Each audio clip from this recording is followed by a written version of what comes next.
સંસદના શિયાળુ સત્રમાં બંને ગૃહોમાં આજે મહત્વના વિધેયકો પર કામકાજ. લોકસભામાં 2 મહત્વના વિધેયકો થશે પસાર, તો રાજ્યસભામાં બેંક કાનૂન સુધારા વિધેયક 2024 પર થશે ચર્ચા.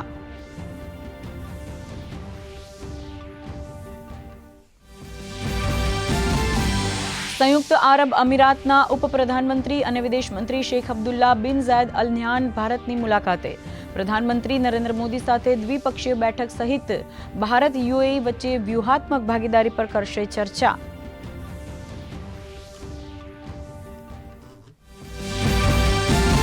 મહારાષ્ટ્રમાં મંત્રીમંડળના વિસ્તરણથી ચર્ચાએ પકડ્યું જોર. મુખ્યમંત્રી દેવેન્દ્ર ફડણવીસે દિલ્હીમાં ભાજપા અધ્યક્ષ જેપી નડ્ડા અને કેન્દ્રીય ગૃહમંત્રી અમિત શાહ સાથે કરી ચર્ચા.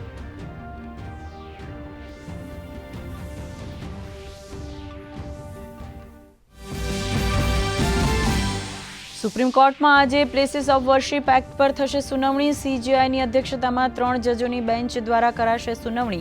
1991ના કાયદાની માન્યતાને પડકારાઈ.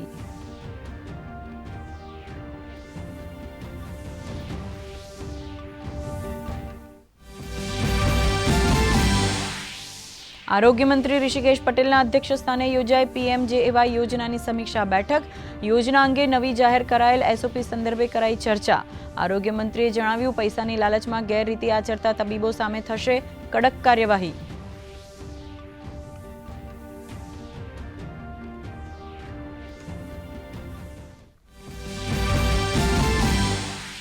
ગૃહ રાજ્યમંત્રી હર્ષ સંઘવીએ ભારતના પ્રથમ એઆઈ સંચાલિત સાયબર સુરક્ષા કમાન્ડ કંટ્રોલ સેન્ટરનું કર્યું ઉદ્ઘાટન. સાયબર ક્રાઇમને રોકવા આ સેન્ટર દ્વારા સારા પરિણામો મેળવવાનો વિશ્વાસ વ્યક્ત કરતા ગૃહ રાજ્યમંત્રી કહ્યું, ગુજરાતના યુવાનોએ આ એઆઈ લેબથી રાજ્યનું નામ કર્યું છે રોશન.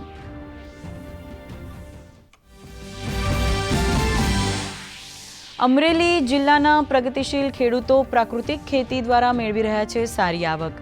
લાલ તાઇવાન જામફળની ખેતી દ્વારા વર્ષે 1 લાખ રૂપિયાથી વધુનો રળી રહ્યા છે નફો. તો અમરેલી જિલ્લાના અમરાપુર ગામના ખેડૂત ધર્મેશભાઈએ મેળવ્યો જિલ્લા કક્ષાનો મિલિયોનેર ખેડૂત એવોર્ડ.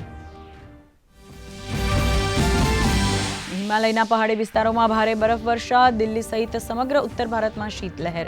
ગુજરાતમાં પણ હાડ થીજવતી ઠંડી. 7.8 ડિગ્રી લઘુત્તમ તાપમાન સાથે નલિયા સૌથી ઠંડુગાર.